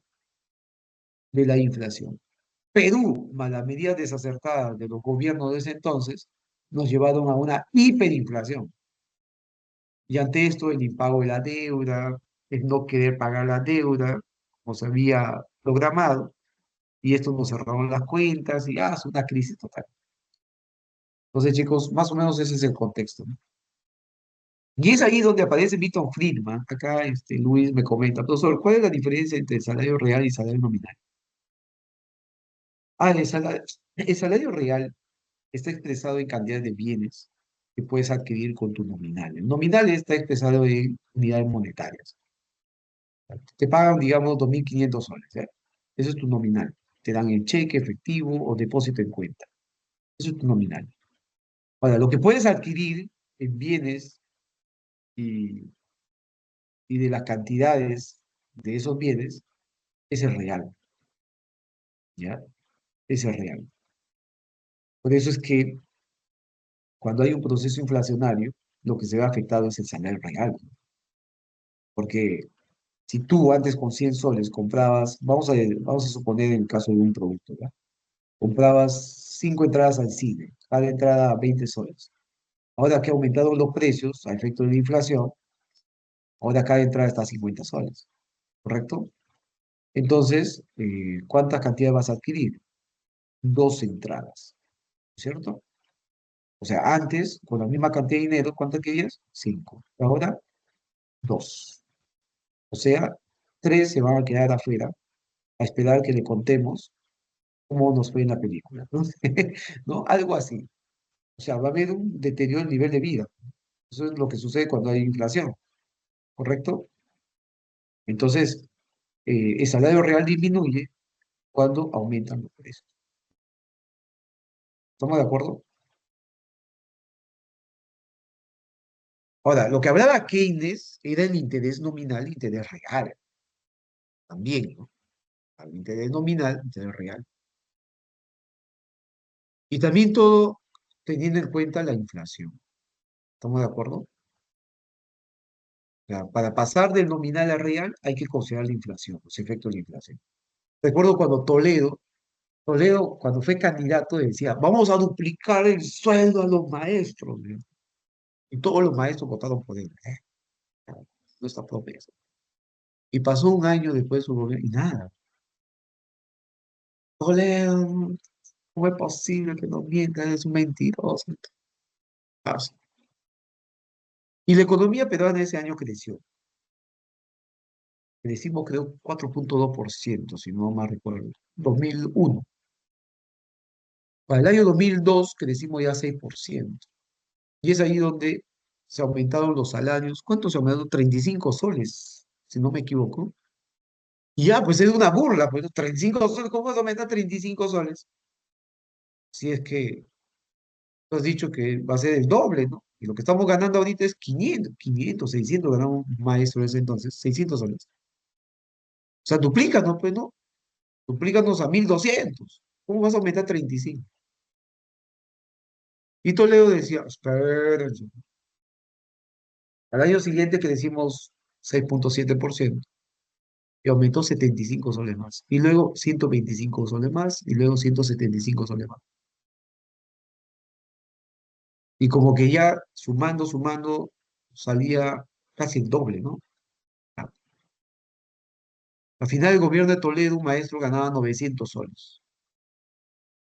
900, 950 creo, ¿ah? ¿Ya? Y no se había llegado pues a los 1.200, pues, ¿no? Y cuando se despide Toledo, decía, hemos duplicado los salarios. Fuera mentiroso. Pero ojo, en términos reales.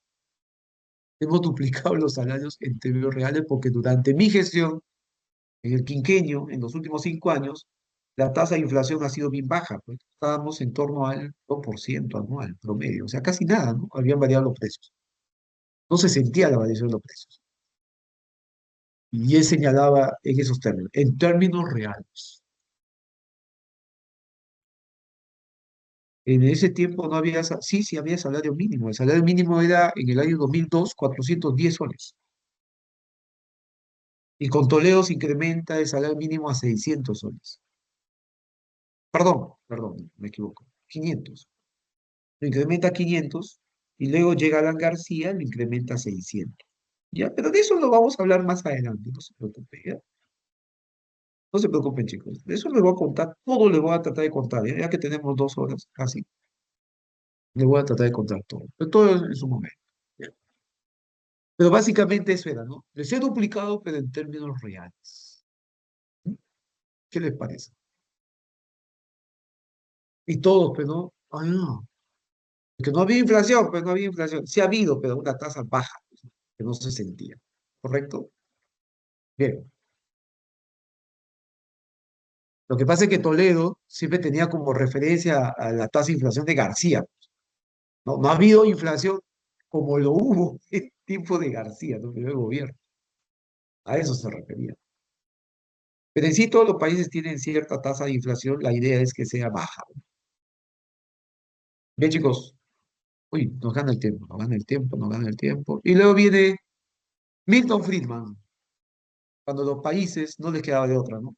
De imprimir dinero, la maquinita, los bancos centrales, no había plata, inyectaba más y más dinero, y eso generaba mayores niveles de inflación.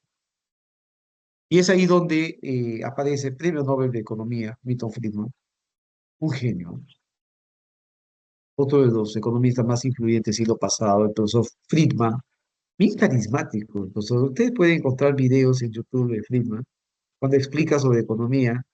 Es formidable, o sea, tiene una versatilidad, una forma de explicar, incluso con la cara de, ¿no? de académico, intelectual, porque eso es lo que era, ¿no? También tenía su carisma, su simpatía, ¿no? Milton Friedman, ¿ya? Y Friedman nos dice, señores, este fenómeno que está quejando la economía mundial obedece a causas netamente monetarias.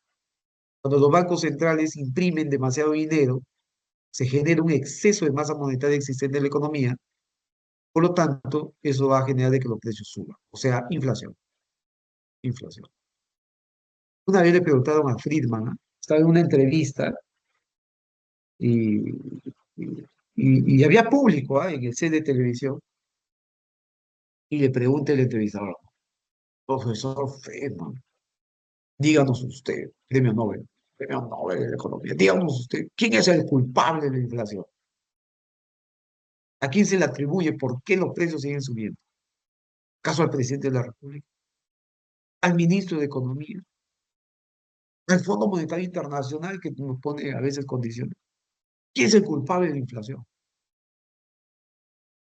Y Friedman, sí, respondiendo, dijo, ¿quieren saber realmente quién es el culpable de la inflación? Fácil, pues. Todos ustedes que están acá presentes en este set, terminando el programa, regresen a su casa. Ingresan, su sala, cocina, se van a su baño. Imagino que todos ustedes en su baño tienen un espejo. Ya, párense frente al espejo. Y ahí está el causante de la inflación. Y todos en ese momento, un silencio de 3 segundos y, y comenzaron, comenzaron las risas, ¿no? Ja, ja, ja, ja, y todos aplaudieron. Ja, ja. ¿Verdad? Pues eso es la verdad. ¿Quién es el culpable de la inflación? La población que exige a que las autoridades de gobierno hagan tal cosa, tal por cual, aumenten los salarios, ¿no? Que muchas veces no está justificado un incremento de la producción del país, cede a las demandas del pueblo, las autoridades, sin medir cuestiones técnicas, y por lo tanto eso va a generar la inflación. Y es como si nada hubiera pasado. En términos reales no ocurrió nada, pero sí hubo inflación, ¿correcto? A eso se refiere a Friedman. Los aplausos a Friedman no cesaban, chicos. ¿Ah? A donde iba Friedman, lo aplaudían. Fácilmente Friedman postulaba a presidente de los Estados Unidos y ganaba. Claro que tenía sus detractores también, ¿no? Como todos, ¿no? Pero, pero era simpático escucharle a Friedman. ¿No? En el año 2006 Se va Friedman, pierde la vida Friedman, ya tío de la vida Friedman, como todos, ¿no? En algún momento ya nos despedimos, pero dejando él un legado, ¿no? Diciéndoles a todos los bancos centrales, sean prudentes con el manejo de sus sistemas monetarios, sean muy prudentes. Y los gobiernos tengan disciplina fiscal, no gasten por gastar. O sea, y es por eso que hoy en día los ministerios de Economía, como el Perú, por ejemplo, tiene una regla fiscal de no pasar el 2% el déficit. Aunque este año, a lo que va del año, hemos superado el 4%. Este año cerraríamos con un déficit por encima del 4% del PBI. Por encima, sí. ¿Y por qué? Porque no estamos recaudando lo suficiente. ¿Y por qué no recauda lo suficiente el Estado peruano? Porque no está generando estímulos a la inversión. Y por ahí viene un ministro de Economía y piensa que la recaudación va a aumentar si aumentan más las tasas impositivas, los impuestos. El IGB al 20%, si el impuesto selectivo al consumo del combustible aumenta. No, pues esas son medidas que no nos van a conducir a nada favorable. O sea, muchas veces los ministros de Economía quieren ser keynesianos, ¿no? Y eso, pseudo keynesianos, ¿no? Pero, pero no se dan cuenta de que el costo es, pues, términos monetarios. Y por ahí, como jalando la pita para el otro lado, está el Banco Central. Y hace poco, ¿ah? El presidente del Banco Central con el ministro de Economía, se dijeron de todo, ¿ah? Echándose la culpa, la pelota, yo lo paso allá, que él tiene la pelota en su cancha. Cuando, ¿cómo empezó todo esto? Lo que pasa es que también, Julio Velarde también, bueno, aunque también con toda la autoridad lo dijo, ¿no? Y eso que lo dijo recogiendo lo que había también mencionado el ministro de Economía, José Arista, un día dijo, ¿no? Incluso ni bien juramentó, agarró y dijo, bueno, lo que pasa es que tenemos el gobierno débil, pues, ¿no? Frente al Congreso, porque no tenemos bancada, no tenemos mayoría. Y la prensa jala eso, ¿no? Tenemos un gobierno débil. ¿Quién dijo esto? Ministro de Economía. A ver, Dina, ¿eres débil? Bueno, él lo dijo con otra connotación, ¿no? O sea, débil porque no tenemos bancada. Ya, eso es lo que quería decir. Tampoco el gobierno, un ministro de Economía no va a hablar en contra del gobierno de la que está trabajando, ¿no? Evidentemente. Pero ustedes saben cómo es la prensa en nuestro país. Y eso, pues, es cierto, ¿no? Es verdad. ¿Ya? Por eso es que el Ejecutivo cede a los pedidos y caprichos del Legislativo, ¿ya? Porque lo tiene ahí con la rodilla en el cuello, prácticamente. Y Julio Velarde recoge lo que dijo Arista. Sí, pues, hace tiempo ya, no es de ahora, hace tiempo que el Ministerio de Economía perdió el peso que tenía. Y la prensa jala eso, como diciendo, pues, o sea, tenemos un ministro que no es de peso. El ministro es un, ¿qué cosa, pues, no? Términos coloquiales, que un pichiruchi, la prensa lo pone así, ¿ya? ¿Saben cómo es la prensa? Y se van a Arista y le dicen que no sabe lo que dijo Julio Velarde. ¿Qué dijo? ¿Qué dijo? Que tú ya no tienes peso, ¿qué? ¿Qué? Mira, por si acaso, acá la economía del Perú está debilitada porque hace rato el BCR debió adoptar una política expansiva, ¿ya? A veces nosotros escuchamos a ellos ¿no? ¿Qué es eso de política expansiva? Y es reducir la tasa de interés, que era muy alta, pues, ¿no? Estaba por encima del 6%, ahorita está en 5,25, todavía sigue siendo alto. Pero es para controlar la inflación, pues, ¿no? Siguiendo las directrices que nos dejó el profesor Friedman. Cuando hay una elevada inflación, no queda de otra que elevar la tasa de interés de referencia, porque de esa manera vamos a controlar la inflación. Y claro que tenemos otras herramientas también. Y es ahí donde se va otra vez la prensa y le dice a Julio Velarde, Julio no sabe lo que dijo. ¿Qué dijo? ¿Qué dijo? Que ustedes Están perjudicando al país con una política contractiva, pues. Tienen una alta tasa de referencia. Y es por eso que la economía no crece, según el ministro. Ustedes son los culpables, ¿por qué no crece?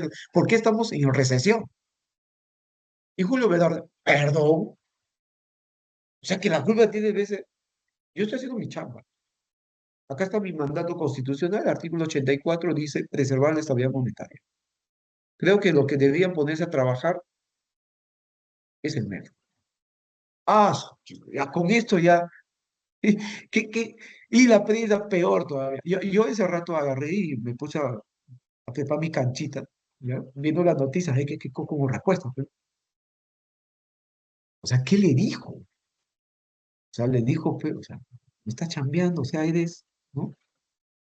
Ah, bueno, creo que a interpretar de cada uno, ¿no? Le dijo, punto suspensivo, ponte a chambear. Y luego se va a la prensa, no sabe lo que te dijo, ¿qué dijo? ¿Qué dijo? Ah, bueno, no, esos son, sí, opiniones del presidente Julio Velarde. Y yo agarré mi canchita, chicos, y lo tiré. Ah, yo pensaba que iba a decir otra cosa, ya que se estaba poniendo interesante. No, esas son opiniones de Julio Velarde que le entiendo, desde su posición, ya puso paños fríos a la situación. Entonces, chicos, pero en sí reflexionando, qué vergüenza, ¿no?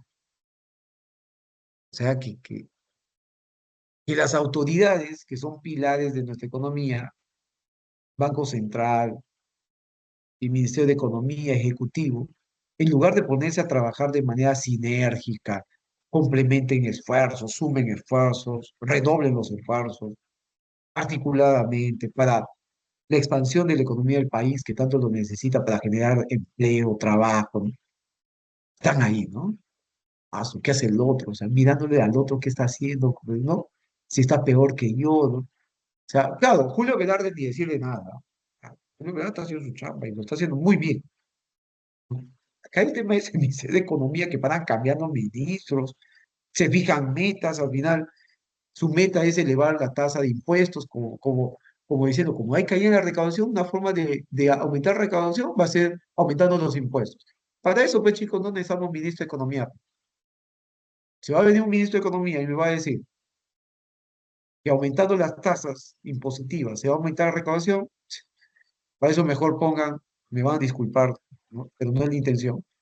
Mejor que pongan, pues, no sé, pues a un odontólogo, pues, ¿no? Como ministro de Economía, pues, lo mismo va a hacer, ¿sí o no? A mis amigos odontólogos, un saludo, los quiero bastante, los quiero mucho, ¿no? Pero ¿me entienden, no? O sea, es así, ¿no? Entonces, un ministro de Economía tiene que venir y decirnos, esto es la estrategia. Según la teoría económica que hemos aprendido durante años, la experiencia peruana, esto es lo que se debería de hacer. Esto es lo que se debería de hacer por el bien del país. ¿Correcto? Entonces, chicos, ¿alguna pregunta hasta ahí? A ver, quiero saber si todos están atentos. Levanten la mano, chicos, todos. A ver, hay 43 conectados. Tienen que haber 43 manos levantadas. A ver, levanten la mano.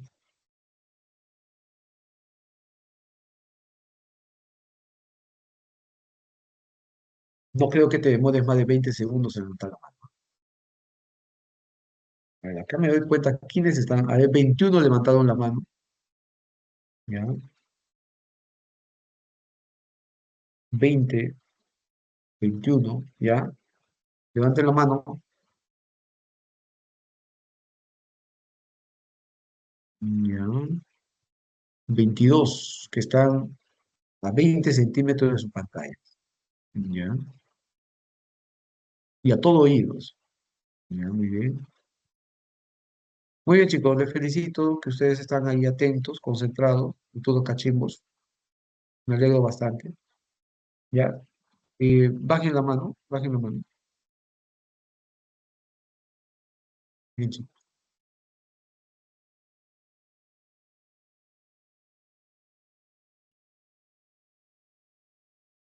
Entonces, todo lo que les acabo de mencionar, vamos a aplicarlo acá, en este esquema.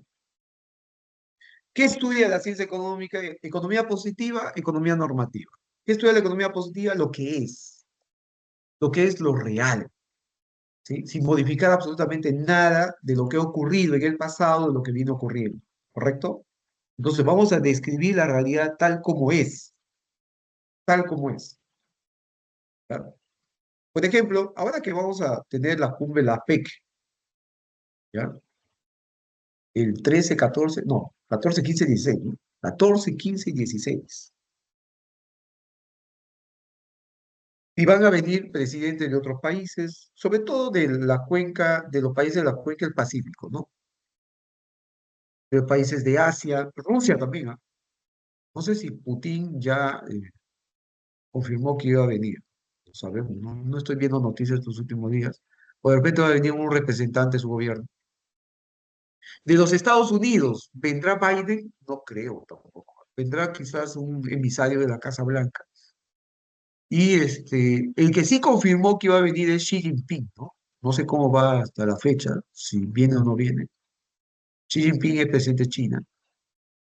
Y así como también, no sé, pues, de Canadá, México, Chile, ¿quién más? Malasia, Indonesia, Filipinas, Vietnam, Papúa Nueva Guinea, Australia, Nueva Zelanda, etcétera. Singapur también. Y van a venir con ellos una comitiva, ¿no? Inversionistas van a llegar al Perú. Y le van a preguntar a Dina, ¿no? A la presidente del Perú, ¿cómo está tu país? A ver, descríbeme cómo está tu país. ¿Se imaginan eso ustedes, chicos? Poner a Dina.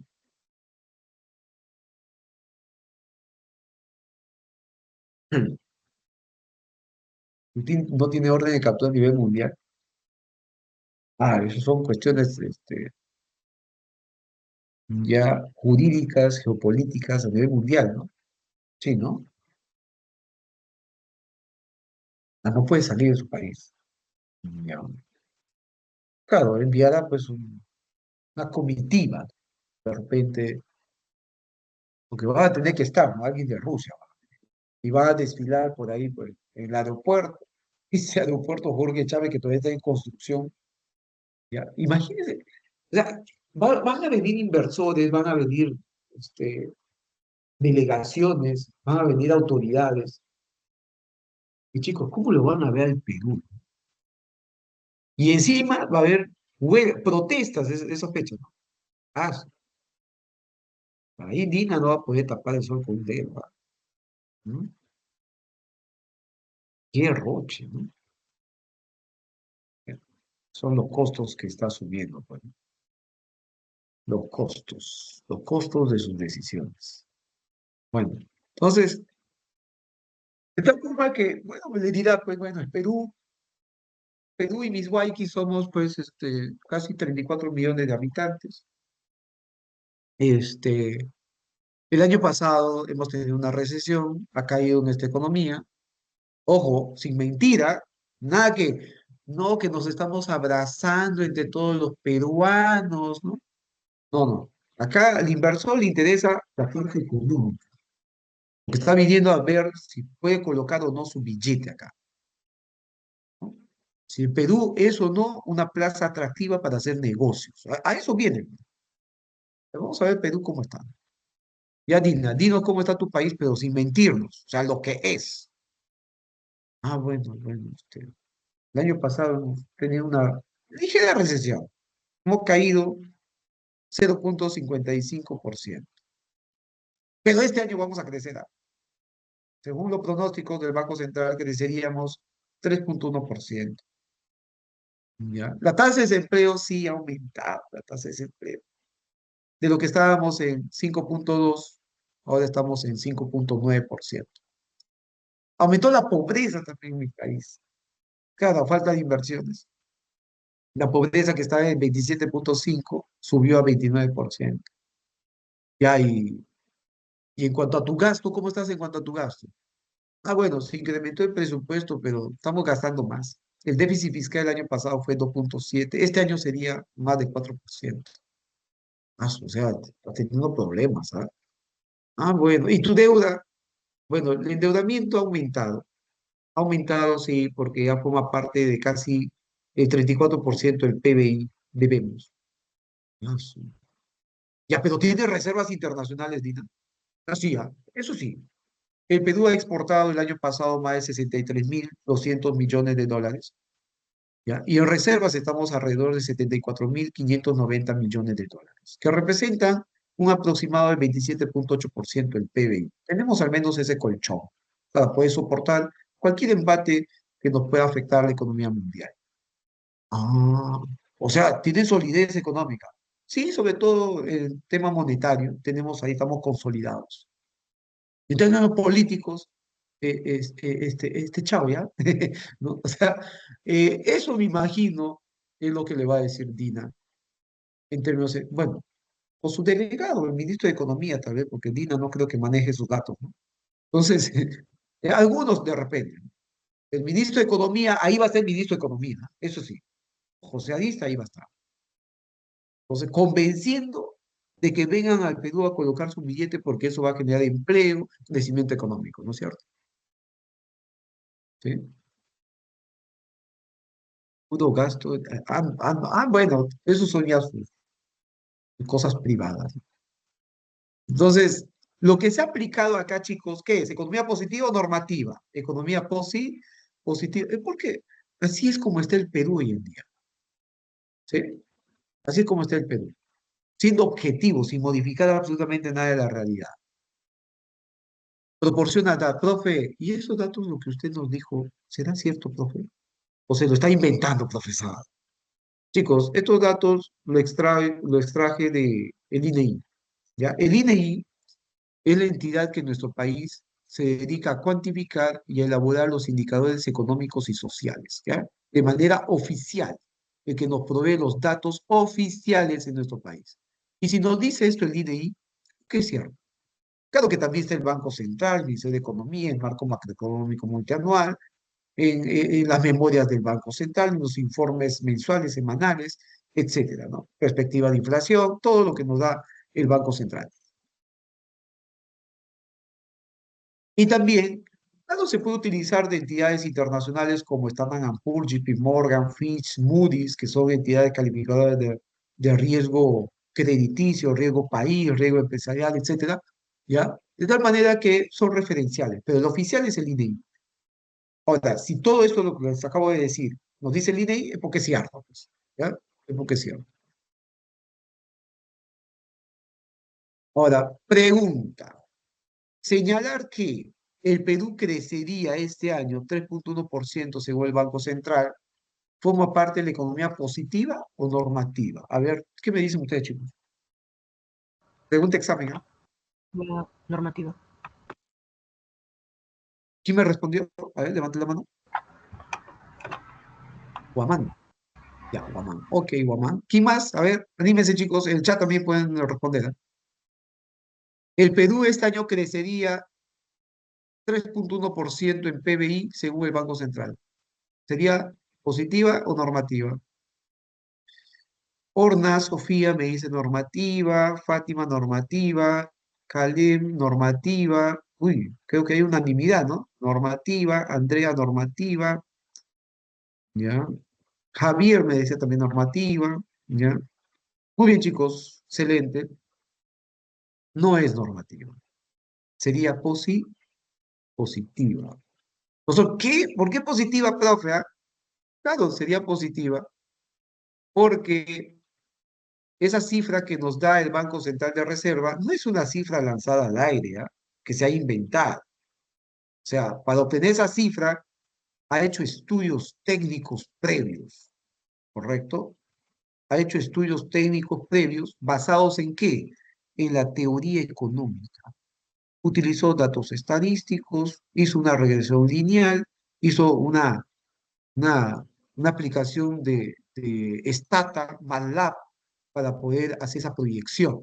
Se utilizó métodos científicos que se utilizan en la economía, que nos proporcionan la teoría, bueno, en este caso, que se trata de crecimiento económico, la macroeconomía, ¿correcto?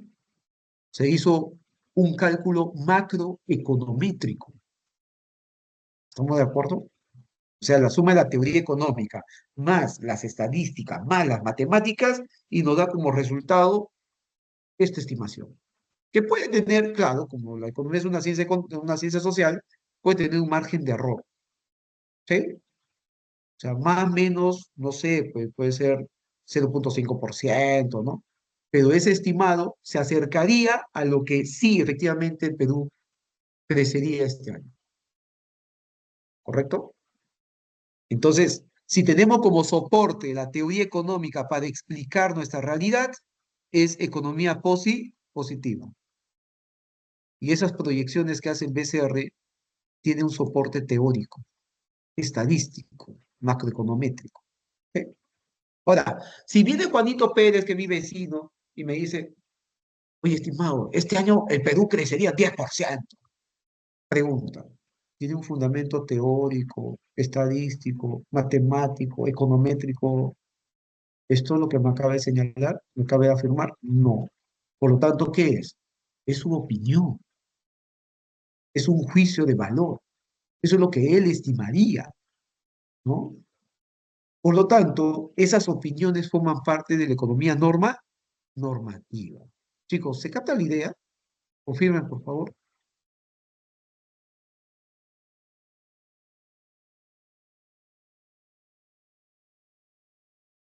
O sea, una opinión, lo que a mí me parece, eso sí es normativa. Eso sí es normativa. Y lo que debería ser también, ¿no? Profe, como que el dólar está subiendo, profe. El BCR ya debería, ahí está ese término, ¿no? Si tú encuentras una pregunta de examen, ese término debería, de arranque, tú marcas economía normativa. Porque quieres cambiar la realidad, no le gusta la realidad tal como es, sino como debería de ser. El BCR debería vender más dólares para evitar de que el dólar siga subiendo, profe. Ah, ya, economía normativa. Ahora, cuando las autoridades de gobierno recogen esas sugerencias que a veces se hacen en los medios de comunicación, ¿no? Porque ahí hay líderes de opinión, o bueno, entre comillas también, ¿no? O vendedores de políticas económicas también, algunos economistas que se sientan expertos, ¿no? Que dicen, ya, esto debería hacer el gobierno, debería aumentar el gasto, debería reducir los impuestos, debería aumentar las tasas, debería reducir la TIRI. Ya, ¿eso qué es? Son opiniones, economía normativa. Ahora, si lo aplica las autoridades de gobierno, recogen esas recomendaciones y las aplica, a eso se denomina políticas económicas. ¿Qué son las políticas económicas? Son las medidas que adopta el gobierno para orientar, condicionar, dirigir las actividades que se dan en los diferentes sectores de la economía del país. Eso es política económica. No vayas a confundir con economía política. Economía política son los aportes desde el inicio de la ciencia económica. Lo que aportó Adam Smith a la teoría económica, lo que aportó David Ricardo, lo que aportó, bueno, en su gran mayoría, ¿no? Lo que se estudia acá es de Karl Marx. Y la economía política, ¿correcto? Pero la política económica, que es al revés, ¿no? Que es, digamos, en la sintaxis, ¿no? ¿Ya? Es las medidas o acciones que lleva a cabo el gobierno para orientar las actividades que se dan en la economía del país.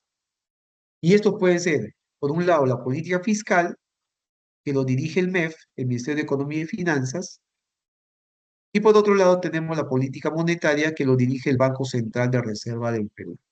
Ahí está. El Ministerio de Economía tiene dos herramientas, o hasta tres se podría decir también. ¿Eh? El gasto público, estos son las principales, y también los tributos. Para gastar hay que recaudar. Si el Estado decide aumentar el gasto, se llama política fiscal expansiva porque va a generar mayor producción, mayor empleo, mayor consumo, mayor crecimiento económico. ¿Sí? Porque va a favorecer el crecimiento y la generación de empleo.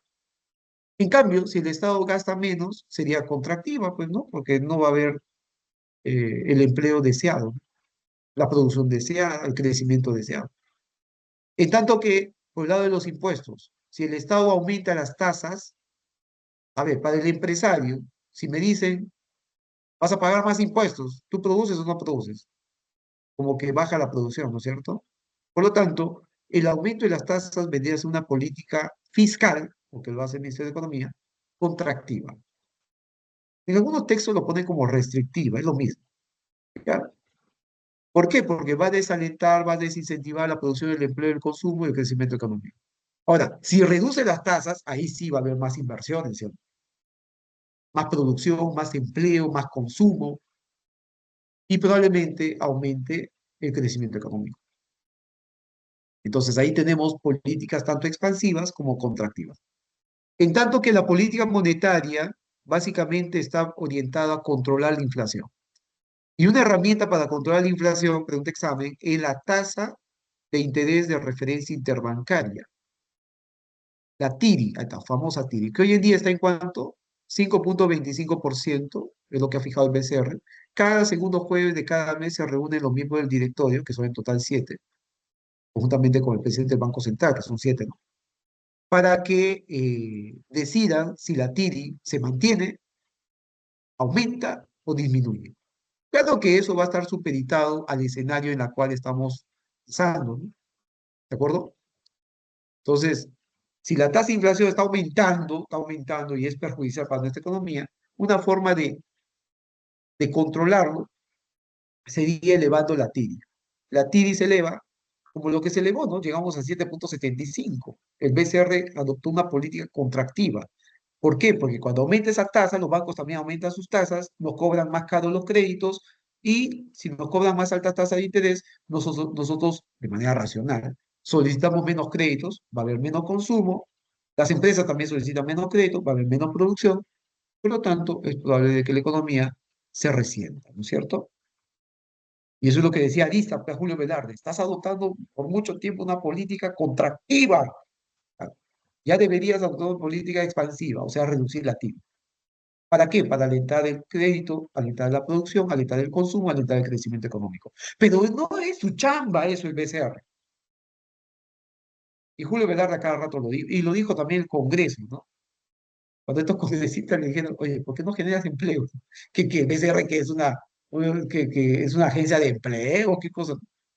El BCR sigue su mandato constitucional, que es la de preservar la estabilidad monetaria de nuestro país. Por lo tanto, cuando hay presiones inflacionarias, no queda de otra, hay que aumentar la TIRI. El crecimiento económico lo va a impulsar entonces el Ministerio de Economía. Entonces que le dijo, pues, ¿más? Ustedes son lo que hacen esa chamba de alentar, de estimular, de incentivar el crecimiento económico. Mi chamba es controlar la inflación, velar por la estabilidad de los precios y de nuestro dinero. Claro, porque también nuestro dinero juega con el dólar, ¿no es cierto? Juega con el dólar. El valor del sol frente al dólar, el tipo de cambio. También están las operaciones en el mercado cambiario, la tasa de encaje legal, entre otras herramientas que tiene el BCR. Pero básicamente esto es lo más importante, que es para controlar la inflación. Chicos, ha sido un gusto estar con ustedes. El tiempo nos ha sido un poquito corto, esquivo. Vamos a seguir hablando de estos aspectos. Ya, lo que les acabo de mencionar es todo con respecto a lo que frecuenta venir en los exámenes, ¿ya? Eso es lo que yo les quería explicar. Y conmigo, a ver. Estamos ya en la hora, ¿no? 9:21, 9:20 termina la hora, ¿sí? ¿Cierto? Confírmeme. Sí, profesor. Ok, bien chicos. Entonces ahí tienen las claves. Ya, si hay alguna pregunta, la próxima semana lo resolvemos. ¿Ya? Bien. Gracias por su gentil atención. Cuídense.